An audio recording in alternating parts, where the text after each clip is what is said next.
माँ की एक दुआ जिंदगी बना देगी। खुद रोएगी पर तुम्हें हंसा देगी। कभी भूल कर भी माँ को ना रुलाना। एक छोटी सी बूंद पूरी धरती हिला देगी। आज मिस्टर श्यामनाथ के घर चीफ की दावत थी। श्यामनाथ और उनकी धर्मपत्नी को पसीना पोंछने की फुर्सत न थी। पत्नी ड्रेसिंग गाउन पहने, उलझे हुए बालों का जूड़ा बनाए, मुंह पर फैली हुई सुर्खी और पाउडर को भूले, और मिस्टर श्यामनाथ चीज़ों को फेहरिस्त हाथ में थामे एक कमरे से दूसरे कमरे में आ जा रहे थे। आखिर 5 बजते बजते तैयारी मुकम्मल होने लगी।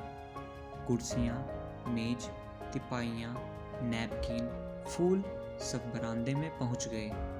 इंतजाम बैठक में कर दिया गया। अब घर का फालतू सामान अलमारियों के पीछे और पलंगों के नीचे छिपाया जाने लगा।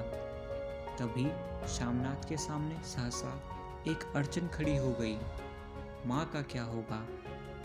इस बात की ओर न उनका ध्यान गया, न उनकी कुशल गृहिणी का ध्यान गया। मिस्टर श्यामनाथ श्रीमती की ओर घूमकर अंग्रेजी में बोले, माँ का क्या होगा? श्रीमती काम करते करते ठहर गई और थोड़ी देर तक सोचने के बाद बोली, इन्हें पीछे इनकी सहेली के घर भेज देते हैं। रात भर बेशक वहीं रहें, कल आ जाएं। श्यामनाथ सिगरेट मुंह में रखे सिकुड़ी आंखों से श्रीमती के चेहरे की ओर देखते हुए पल भर सोचते रहे।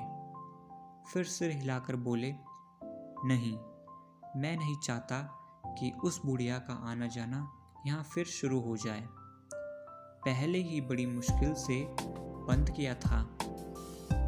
माँ से कहें कि जल्दी ही खाना खाकर शाम को ही अपनी कोठरी में चली जाएं।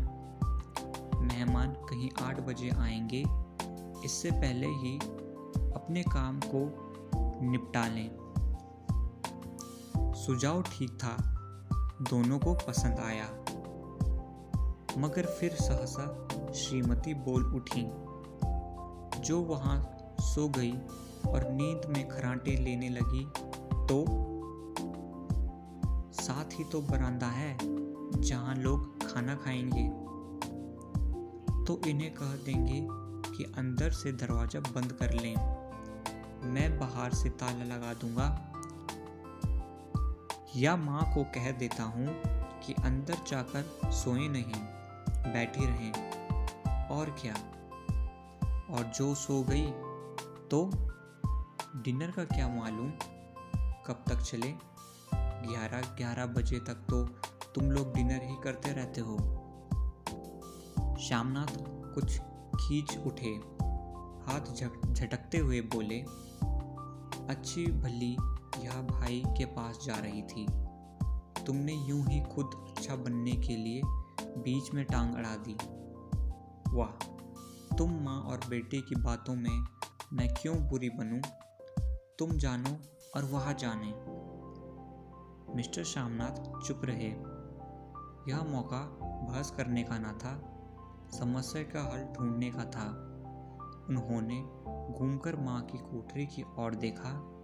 कोठरी का दरवाजा बरामदे में खुलता था।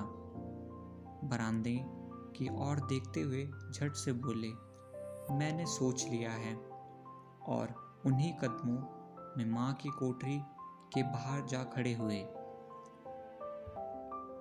माँ दीवार के साथ एक चौकी पर बैठी थी, दुपट्टे में मुँह सिर लपेटे माला जप रही थी। सुबह से तैयारी होती देख माँ का भी दिल धड़क रहा था। बेटे के दफ्तर का बड़ा साहब घर पर आ रहा था और सारा काम सुबेते से चल रहा था। माँ, आज तुम खाना जल्दी खा लेना, मेहमान लोग 7:30 बजे आ जाएंगे।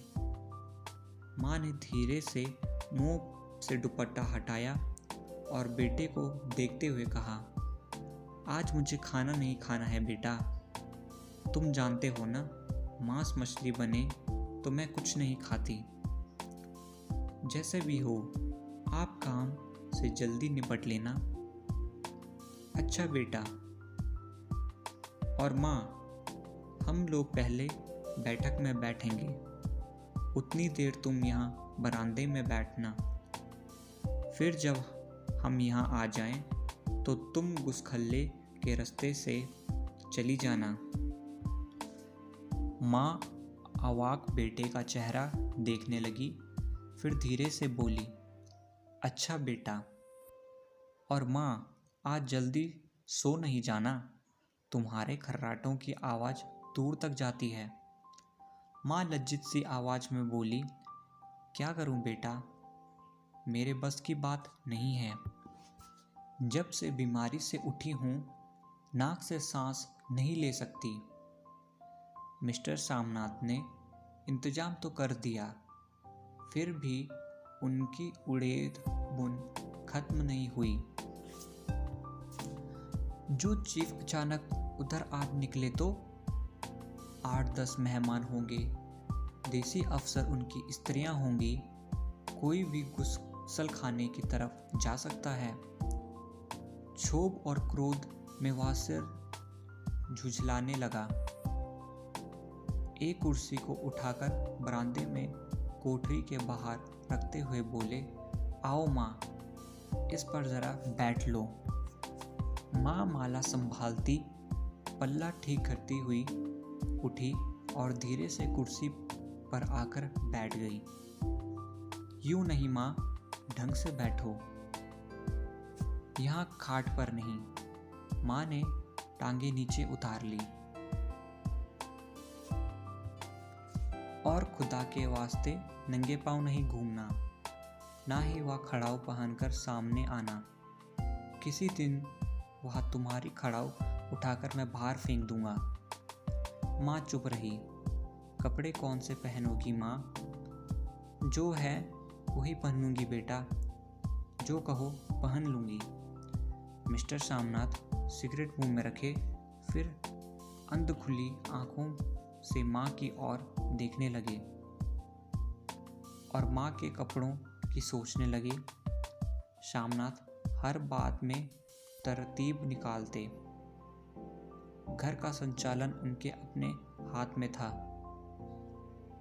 खुंटियाँ कमरों में कहाँ लगनी है, बिस्तर कहाँ पर बिछे, किस रंग के पर्दे लगाए जाएं, श्रीमती कौन सी साड़ी पहने, मेज किस साइज की हो।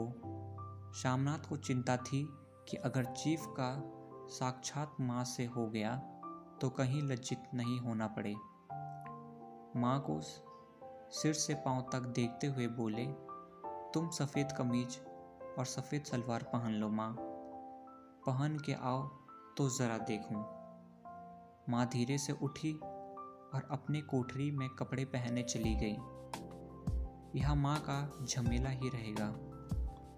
उन्होंने फिर अंग्रेजी में अपनी स्त्री से कहा, कोई ढंग की बात हो तो भी कोई कहे, अगर कहीं कोई उल्टी सीधी बात हो, चीफ को बुरा लगा तो सारा मज़ा जाता रहेगा। माँ सफ़ेद कमीज और सफ़ेद सलवार पहनकर बाहर निकली। छोटा सा कद, सफ़ेद कपड़ों में लिपटा छोटा सा सूखा हुआ शरीर, धुंधली आंखें, केवल सिर के आधे झड़े हुए बाल पल्ले की ओंठ में छिप पाए थे। पहले से कुछ ही कम कुरूप नजर आ रही थी। चलो ठीक है, कोई चूड़ियाँ वूड़ियाँ हो तो वह भी पहन लो, कोई हर्ज नहीं। चूड़ियाँ कहाँ से लाऊं बेटा? तुम तो जानते हो सब जेवर तुम्हारी पढ़ाई में बिक गए। यह वाक्य सामनाथ को तीर की तरह लगा। तिनक्कर बोले, यह कौन सा राग छेड़ दिया माँ? सीधा कह दो नहीं है जेवर, बस। इससे पढ़ाई वढ़ाई का क्या ताल्लुक है? जो जेवर बिका है तो कुछ कर बनकर ही आया हूँ। निरा लंडूर तो नहीं लौट आया, जितना दिया था उससे दुगना ले लेना। मेरी जीभ जल जाए। बेटा तुमसे जेवर लूंगी। मेरे मुँह से यूं ही निकल गया, जो होता तो लाख बार पहनती। 5:30 बज चुके थे। अभी मिस्टर सामनाथ को खुद भी नहा धोकर तैयार होना था। श्रीमती कब की के अपने कमरे में जा चुकी थी। श्यामनाथ जाते हुए एक बार फिर माँ को हिदायत कहते गए, माँ रोज की तरह गुमसुम बनकर नहीं बैठी रहना। अगर साहब इधर आ निकले और कोई बात पूछें तो ठीक तरह से बात का जवाब देना। मैं ना पढ़ी ना लिखी बेटा, मैं क्या बात करूँगी। तुम कह देना माँ अनपढ़ है, कुछ जानती समझती नहीं, वह नहीं पूछेंगे। 7 बजते बजते माँ का दिल धक धक करने लगा। अगर चीफ सामने आ गया और उसने कुछ पूछा तो वह क्या जवाब देगी। अंग्रेज को तो दूर से ही देखकर वह घबरा उठती थी। यह तो अमरीकी है, ना मालूम क्या पूछें। मैं क्या कहूँगी। माँ का जी चाहा कि चुपचाप पीछे विधवा सहेली के घर चली जाए, मगर बेटे के हुक्म को कैसे टाल सकती थी। चुपचाप कुर्सी पर से टांग लटकाए बैठी रही। श्यामनाथ की पार्टी सफलता के शिखर चूमने लगी। वार्तालाप उसी रॉ में बह रहा था। कहीं कोई रुकावट ना थी, कोई अड़चन ना थी। साहब को पार्टी पसंद आई थी। मेम साहब को पर्दे पसंद आए थे। सोफ़ा कवर का डिज़ाइन पसंद आया था। कमरे की सजावट पसंद आई थी। इससे बढ़कर और क्या चाहिए। दफ्तर में जितना रौब रखते थे, यहाँ पर उतने ही दोस्त परवर हो रहे थे। और उनकी स्त्री काला गाउन पहने, गले में सफ़ेद मोतियों का हार, सेंट और पाउडर की महक से ओत-प्रोत कमरे में बैठी सभी देशी स्त्रियों की आराधना का केंद्र बनी हुई थी। बात बात पर हंसती, बात बात पर सिर हिलाती और सामनाथ की स्त्री से तो ऐसे बातें कर रही थी जैसे उनकी पुरानी सहेली हों। और इसी रौ में खाते पीते 10:30 बज गए। वक्त गुजरता पता ही ना चला। आखिर सब लोग खाना खाने के लिए उठे और बैठक से बाहर निकले। आगे आगे सामनाथ रास्ता दिखाते हुए, पीछे चीफ और दूसरे मेहमान। बरामदे में पहुंचते ही सामनाथ सहसा ठिठक गए। जो दृश्य उन्होंने देखा उससे उनकी टांगें लड़खड़ा गई और क्षण भर में सारा नशा हिरन होने लगा। बरामदे में एन कोठरी के बाहर माँ अपनी कुर्सी पर ज्यों की त्यों बैठी थी, मगर दोनों पांव कुर्सी की सीट पर रखे हुए और सिर दाएं से बाएं और बाएं से दाएं झूल रहा था और मुंह से लगातार गहरे खर्राटों की आवाज़ आ रही थी। जब सिर कुछ देर के लिए टेढ़ा होकर एक तरफ को थम जाता तो खर्राटे और भी गहरे हो उठते और फिर जब झटके से नींद टूटती तो सिर फिर दाएं से बाएं झूलने लगता। पल्ला सिर पर से खिसक आया था और माँ के झड़े हुए बाल आधे गंजे सिर पर अस्त व्यस्त बिखर रहे थे। देखते ही सामनाथ क्रुद्ध हो उठे। जी चाहा कि माँ को धक्का देकर उठा दें और उन्हें कोठरी में धकेल दें, मगर ऐसा करना संभव ना था। चीफ और बाकी मेहमान पास खड़े थे। माँ को देखते ही देसी अफसरों की कुछ स्त्रियां हंस दी कि इतने में चीफ ने धीरे से कहा, पुअर डियर। माँ हड़बड़ाकर उठ बैठी। सामने खड़े इतने लोगों को देखकर ऐसी घबराई कि कुछ कहने को ना बनी। झट से पल्ला सिर पर रखती हुई खड़ी हो गई और जमीन को देखने लगी।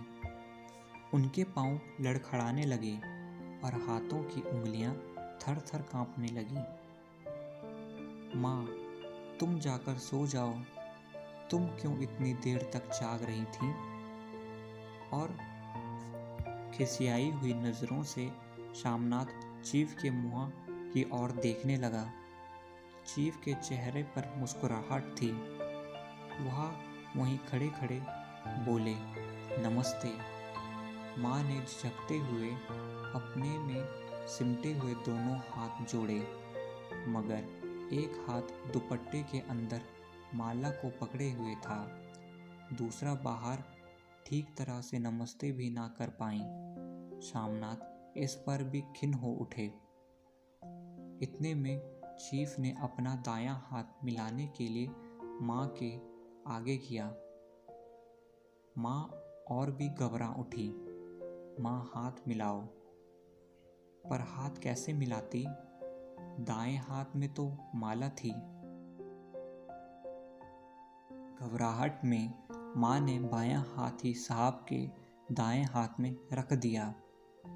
शामनाथ दिल ही दिल में जल उठे। देसी अफसरों की स्त्रियां खिलखिलाकर हंस पड़ीं। यूं नहीं माँ, तुम तो जानती हो दायां हाथ मिलाया जाता है, दायां हाथ मिलाओ। मगर तब तक चीफ माँ का बायां हाथ ही बार बार हिलाकर कह रहे थे, हो डू यू डू? कहो माँ, मैं ठीक हूँ, खैरियत से हूँ। माँ कुछ बड़बड़ाई। माँ कहती है, मैं ठीक हूँ। कहो माँ, हो डू यू डू? माँ धीरे से सकुचाते हुए बोली, हो डू डू। एक बार फिर कहकर उठा। वातावरण हल्का होने लगा। साहब ने स्थिति संभाल ली थी। लोग हंसने चहकने लगे थे। शामनाथ के मन का क्षोभ भी कुछ कुछ कम होने लगा था। साहब अपने हाथ में माँ का हाथ अब भी पकड़े हुए थे और माँ सिकुड़ी जा रही थी। साहब के मुंह से शराब की बू आ रही थी। शामनाथ अंग्रेजी में बोले, मेरी माँ गांव की रहने वाली है, उम्र भर गांव में रही हैं, इसलिए आपसे लज्जाती हैं। साहब इस पर खुश नजर आए। बोले, सच? मुझे गांव के लोग बहुत पसंद हैं। तब तो तुम्हारी माँ गांव के गीत और नाच भी जानती होंगी। चीफ खुशी से सिर हिलाते हुए माँ को टकटकी बांधे देखने लगे। माँ, साहब कहते हैं कोई गाना सुनाओ, कोई पुराना गीत, तुम्हें तो कितने ही याद होंगे। माँ धीरे से बोली, मैं क्या गाऊंगी बेटा, मैंने कब गाया है। वाह माँ, मेहमान का कहा भी कोई टालता है क्या? साहब ने इतनी रीझ से कहा है, नहीं गाओगी तो साहब बुरा मानेंगे। मैं क्या गाऊं, मुझे क्या आता है। वाह, कोई बढ़िया टाँपे सुना दो, 2 पंतर अनार दें। देसी अफसर और उनकी स्त्रियों ने इस सुझाव पर तालियां पीटी। माँ कभी दीन दृष्टि से बेटे के चेहरे को देखती, कभी पास खड़ी बहू के चेहरे को। इतने में बेटे ने गंभीर आदेश भरे लहजे से कहा, माँ। इसके बाद हाँ या ना का सवाल ही ना उठता था। माँ बैठ गई और क्षीण दुर्लभ लर्जाती आवाज में एक पुराना विवाह का गीत गाने लगी। हरियाणी माएँ, हरियाणी बहनें, हरियाते भागी भरिया हा। देशी स्त्रियां खिलखिलाकर हंस उठी। 3 पंक्तियां गाकर माँ चुप हो गई। बरामदा तालियों की गूंज से उठा। साहब तालियां पीटना बंद ही ना करते थे। शामनाथ की खींच प्रसन्नता में और गर्व में बदलती उठी। माँ ने पार्टी में नया रंग भर दिया था। तालियां थमने का साहब बोले, पंजाब के गांवों की दस्तकारी क्या है? शामनाथ खुशी में झूम रहे थे। बोले, ओ बहुत कुछ साहब, मैं आपको एक सेट उन चीज़ों का भेंट करूंगा, आप उन्हें देखकर खुश होंगे। मगर साहब ने सिर हिलाकर अंग्रेजी में फिर पूछा, नहीं, मैं दुकानों की चीज़ें नहीं मांगता। पंजाबियों के घरों में क्या बनता है, औरतें खुद क्या बनाती हैं? शामनाथ कुछ सोचते हुए बोले, लकड़ियों की गुड़ियाँ बनाती हैं, औरतें फुलकारियाँ बनाती हैं। फुलकारियाँ क्या? शामनाथ फुलकारी का मतलब समझाने की असफल चेष्टा करने के बाद माँ से बोले, क्यों माँ, कोई पुरानी फुलकारी घर में है क्या? माँ चुपचाप अंदर गईं और अपनी पुरानी फुलकारी उठा लाईं। साहब बड़ी रुचि से फुलकारी देखने लगे। पुरानी फुलकारी थी, जगह जगह से उसके टांके उतरे हुए थे और कपड़ा फटने लगा था।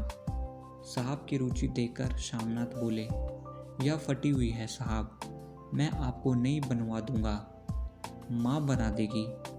क्यों माँ, साहब को फुलकारी बहुत पसंद है, इन्हें ऐसी ही एक फुलकारी बना दोगी ना? माँ चुप रही, फिर डरते डरते धीरे से बोली, अब मेरी नज़र कहाँ है, बूढ़ी आंखें क्या दिखेगी? मगर माँ का वाक्य बीच ही में तोड़ते हुए शामनाथ साहब से बोला, वह अब जरूर बना देगी, आप उसे देखकर खुश होंगे। साहब ने सिर हिलाया, धन्यवाद किया और हल्के हल्के झूमते हुए खाने की मेज की ओर बढ़ गए। बाकी मेहमान भी उनके पीछे पीछे हो लिए। जब मेहमान बैठ गए और माँ पर से उनकी आंखें हट गई तो माँ धीरे से कुर्सी पर से उठी और सबसे नज़रें बचाती हुई अपने कोठरी में चली गईं। मगर कोठरी में बैठने की देरी थी कि आंखों में छल छल आंसू बहने लगे। वह दुपट्टे से बार बार उन्हें पूछती, पर वे बार बार उमड़ आते, जैसे बरसों का बांध तोड़कर उमड़ आया हो। माँ ने बहुत तेरा दिल से समझाया, हाथ जोड़े, भगवान का नाम लिया, बेटे के चिरायु की प्रार्थना की, बार बार आंखें बंद की, मगर आंसू बरसात के पानी की तरह जैसे थमने में ही ना आते हों। आधी रात का वक्त होगा। मेहमान खाना खाकर एक एक करके जा चुके थे। माँ दीवार से सटकर बैठी, आंखें फाड़े दीवार को देखने जा रही थी। घर के वातावरण में तनाव ढील पड़ रहा था। मोहल्ले की निस्तब्धता शामनाथ के घर पर भी छा चुकी थी। केवल रसोई में प्लेटों के खनकने की आवाज आ रही थी। तभी सहसा माँ की कोठरी का दरवाजा जोर से खटकाने लगा। माँ दरवाजा खोले। माँ का दिल बैठ गया। हड़बड़ाकर उठ बैठी, क्या मुझसे फिर कोई भूल हो गई है? माँ कितनी देर से अपने आप को कोस रही थीं कि क्यों उन्हें नींद आ गई, क्यों वह ऊँघने लगी। क्या बेटे ने अब तक मुझे क्षमा नहीं किया? माँ उठी और कांपते हुए हाथों से दरवाज़ा खोल दिया। दरवाज़ा खुलते ही शामनाथ झूमते हुए आगे बढ़ा और माँ को आलिंगन में भर लिया। ओ माँ, तुमने तो आज रंग ला दिया। साहब तुमसे इतना खुश हुआ कि क्या कहूँ। ओ माँ, माँ। माँ की छोटी सी काया सिमटकर बेटे के आलिंगन में छिप गई। माँ की आंखों में फिर आंसू आ गए। उन्होंने पूछती हुई धीरे से बोला, बेटा तुम मुझे हरिद्वार भेज दो, मैं कब से कह रही हूँ। शामनाथ का झूमना सहसा बंद हो गया और उसकी परेशानी पर फिर तनाव का बल पड़ने लगा। उनकी बाहें माँ के शरीर पर से हट आईं। क्या कहा माँ? यह कौन सा राग तुमने फिर छेड़ दिया? शामनाथ का क्रोध बढ़ने लगा था। बोलते गए, तुम मुझे बदनाम करना चाहती हो माँ? तुम जानबूझकर हरिद्वार जा बैठना चाहती हो ताकि दुनिया कहे कि बेटा माँ को अपने पास नहीं रख सकता। नहीं बेटा, अब तुम अपनी बहू के साथ जैसा मन चाहो रहो। मैंने अपना खा पहन लिया, अब यहाँ क्या करूँगी? जो थोड़े दिन जिंदगानी के बाकी हैं भगवान का नाम लूँगी। तुम मुझे हरिद्वार भेज दो। तुम चली जाओगी तो फुलकारी कौन बनाएगा? साहब से तुम्हारे सामने ही फुलकारी देने का इकरार किया है। मेरी आंखें अब नहीं है बेटा जो फुलकारी बना सकूं।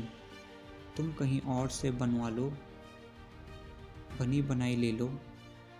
माँ, तुम मुझे धोखा देकर यूं चली जाओगी, मेरा बनता काम बिगड़ाओगी। जानती नहीं, साहब खुश होगा तो मुझे तरक्की मिलेगी। माँ चुप हो गई, फिर बेटे के मुंह की ओर देखती हुई बोली, क्या तेरी तरक्की होगी? क्या साहब तेरी तरक्की कर देंगे? क्या उन्होंने कुछ कहा? कहा नहीं, मगर देखती नहीं कितना खुश होकर गया है। कहता था जब तेरी माँ फुलकारी बनाना शुरू करेंगी तो मैं देखने आऊँगा कि कैसे बनाती हैं। जो साहब खुश हो गया तो मुझे इससे बड़ी नौकरी भी मिल सकती है। मैं बड़ा अफसर बन सकता हूँ। माँ के चेहरे का रंग बदलने लगा। धीरे धीरे उनका झुर्रियों भरा मुंह खिलने लगा। आंखों में हल्की हल्की चमक आने लगी। तो तेरी तरक्की होगी बेटा, तरक्की यूं ही हो जाएगी। साहब को खुश रखूँगा तो कुछ करेगा, वरना उसकी खिदमत करने वाले और थोड़ी हैं। तो मैं बना दूंगी, जैसे बन पड़ेगी बना दूंगी। और माँ दिल ही दिल में फिर बेटे के उज्जवल भविष्य की कामना करने लगी।